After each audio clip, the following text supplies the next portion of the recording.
Welcome to the Self-Service Generation podcast, where we explore how technology impacts, improves, and enables the customer experience that we all expect from businesses and organizations that we engage or work with. Don't worry, we only keep it to 20 minutes, so hopefully you'll find it interesting. Thanks very much.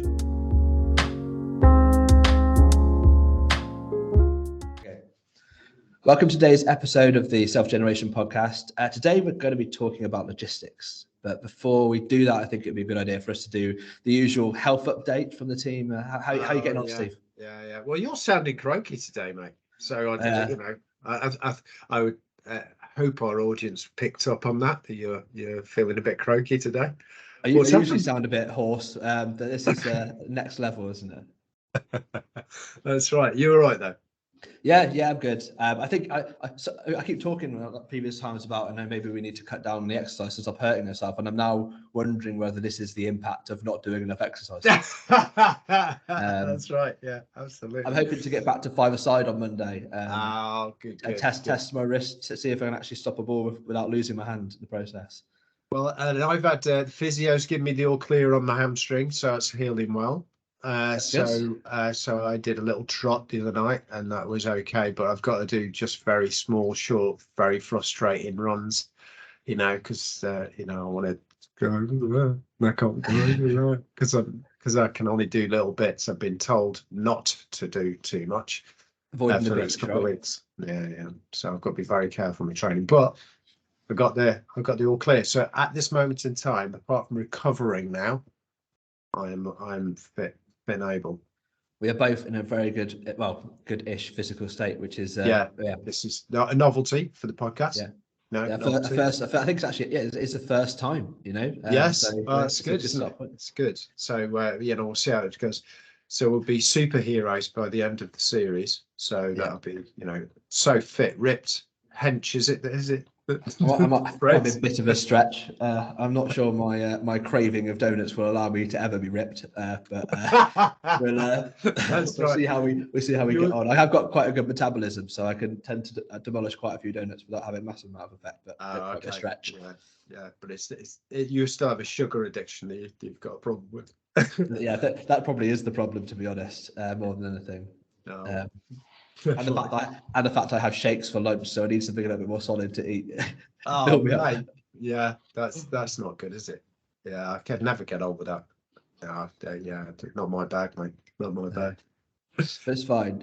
Anyway, shall we talk about what we're going to talk about for the podcast? What we're actually planning on doing in regards to the actual topic. Rather than talking about shakes for your lunch. Well, yeah. So today we're covering logistics. I think quite a few of our podcasts have kind of covered that end user or that end customer experience. So the customer who's the paying customer for the business.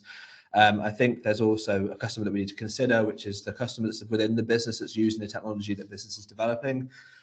So the reason why we're really interested in the logistics, can't even say it, the logistics space is because I work with Palex. So we've been working with Palex on delivering and managing a mobile application for their drivers, so basically allowing them to manage their own deliveries and sign themselves up for collection, so giving them the capability and empowering them to be able to do that, which is quite nice. And it's one of the projects we work with a number of logistics companies as well, and I think it's an interesting space. I think we'll cover that a little bit more, but I know you've been doing some work in the space as well. Well, we work with Paxter with voice bots, and they again it's an automation technology. This is customer service related, so they can make calls and do their order management, all that type of stuff, but saves the company a lot of money. It's scalable, 100,000 plus calls or a month type thing, so it's huge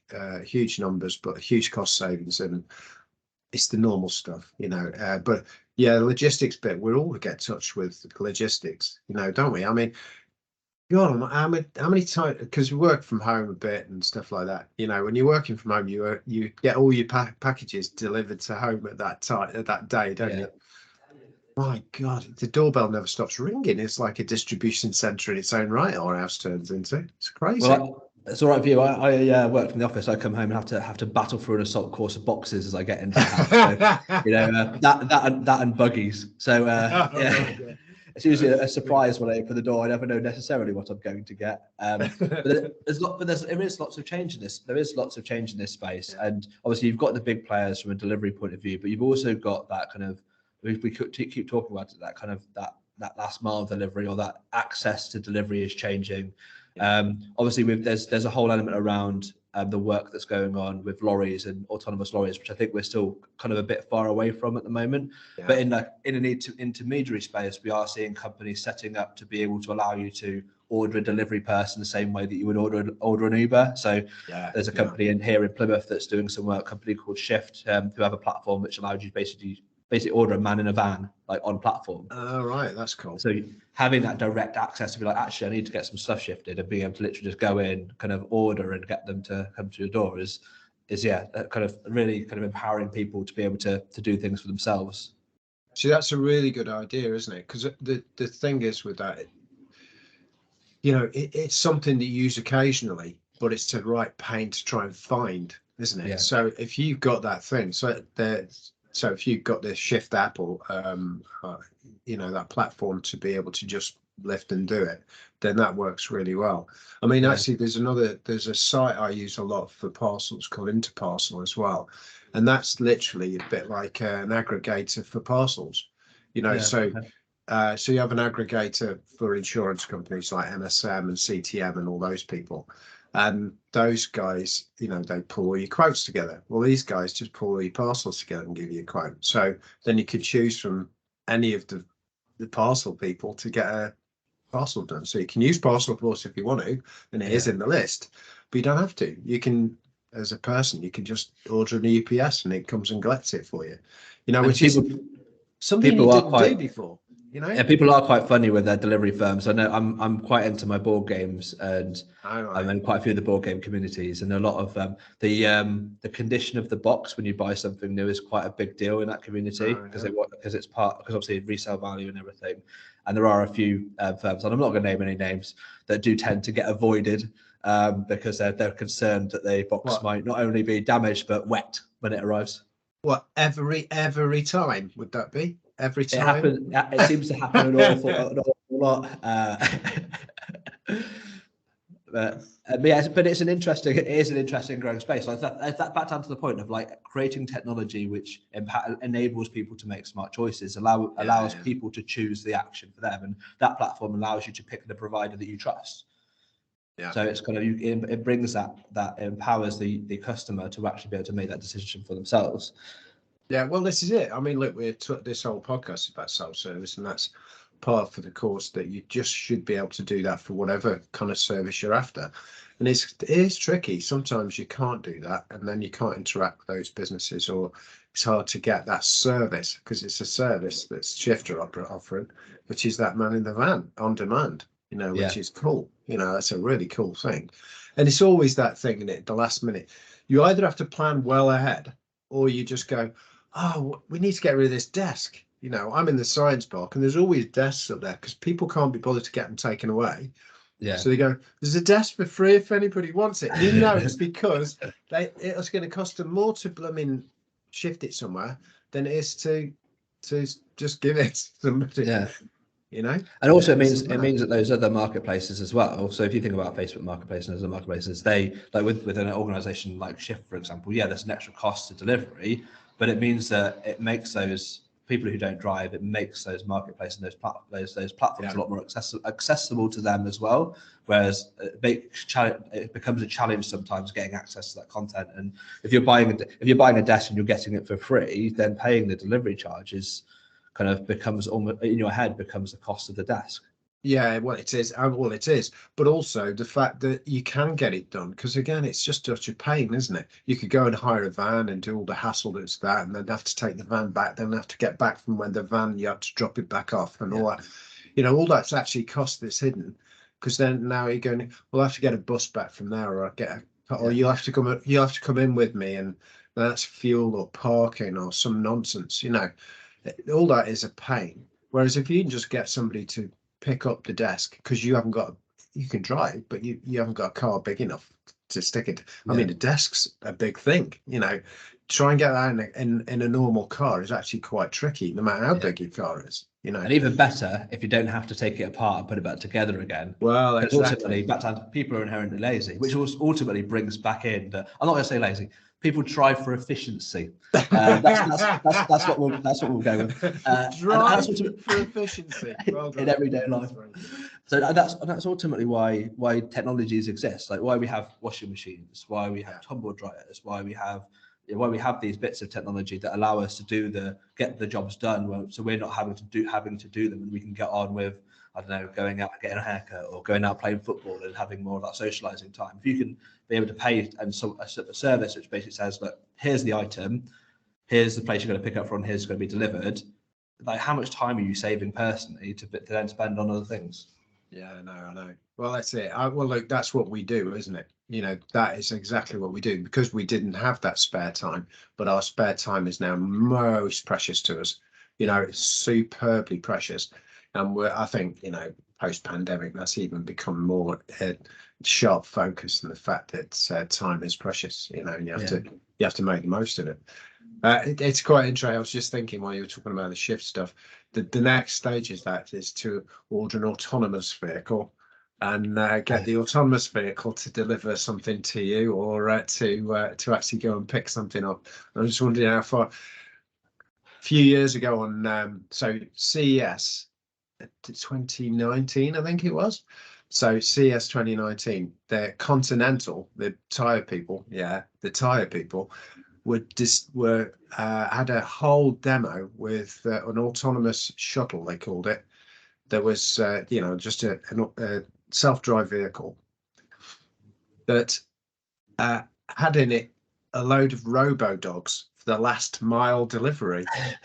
and they showed the dogs coming out. The robot, four-legged robots that you're seeing on the YouTube. So the Boston Dynamics ones. Yeah, very like that. But they are but they were doing the last mile delivery out of this shuttle that took them to the location, and then they'd have like 10-15 bots come out of this thing and go and do deliveries with big saddle things on them, and off they go. Would that be petrifying? What they just imagine that doing the what if they scaled it up to buses? All these bots coming out of the shuttle. He's going, we're getting invaded. Especially that person's in a big Amazon order. Like it's Christmas Eve. These Robodogs galloping down the pavement towards a building. Would they change them for elves for Christmas? So you literally have Robo elves delivering. What with a little elf hat on. They could do if they wanted to, but it was fascinating. And they, Continental are doing loads on this. They've invested loads in a big German autonomous vehicle firm. 75 million euro or something. So this stuff is not going on, and that was recent. So that was like last year or so. And it's definitely a changing space, isn't it? I mean, we saw. Imagine that. I was reading up about Amazon, and also because Amazon were quite big in kind of looking at that last mile delivery and bot delivery. And in last year, I think it was October, they started scaling it back, so they completely stopped field testing, and that was kind of a cost saving exercise for the organization. I think they're still working on it in the background, but it's just no live testing at the moment. So it's interesting to see how an organization like that has kind of that large scale infrastructure is looking at that challenge and that problem.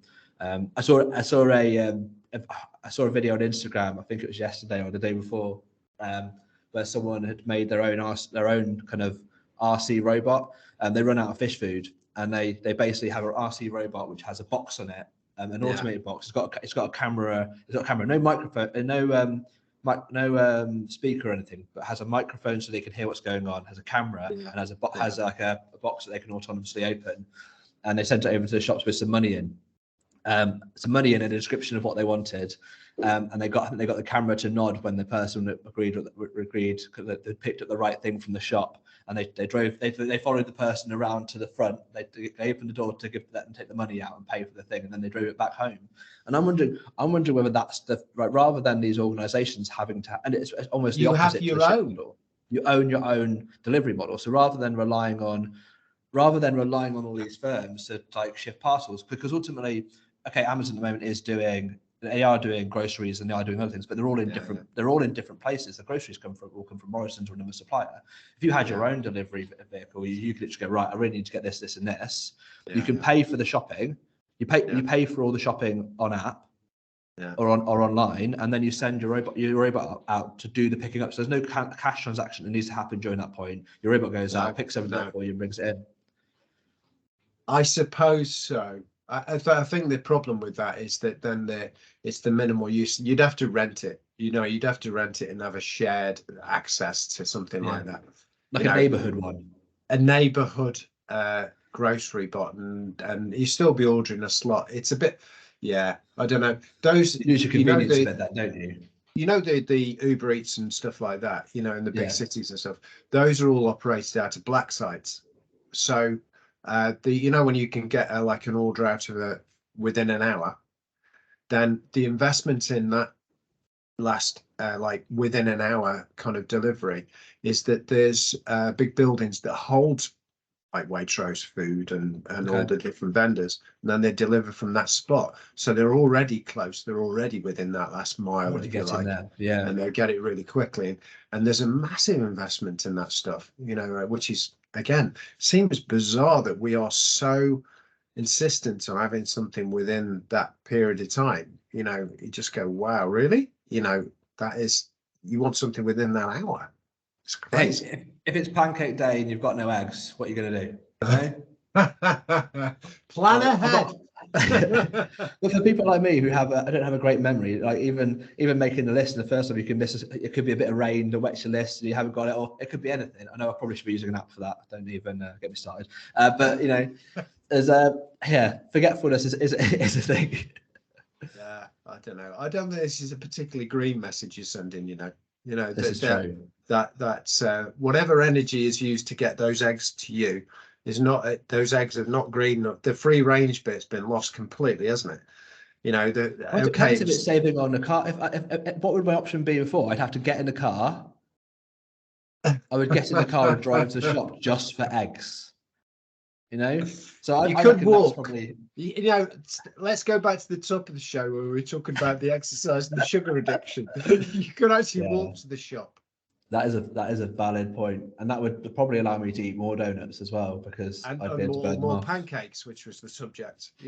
So maybe that's your option. Maybe that's it. So so I think the conclusion to this whole podcast is that you need to walk.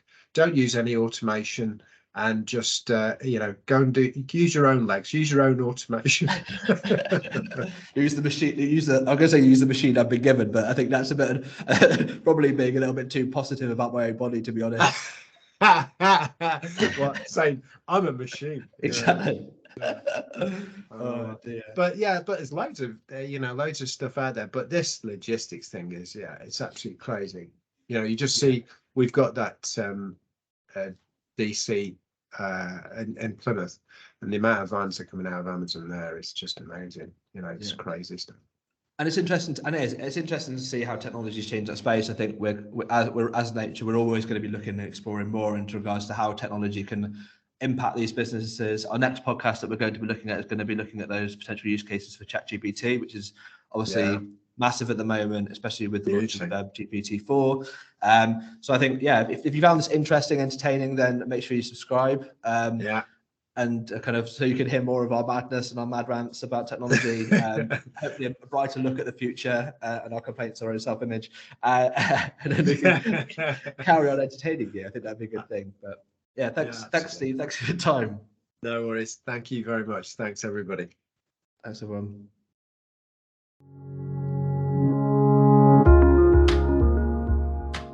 Thanks for listening to the Self-Service Generation podcast.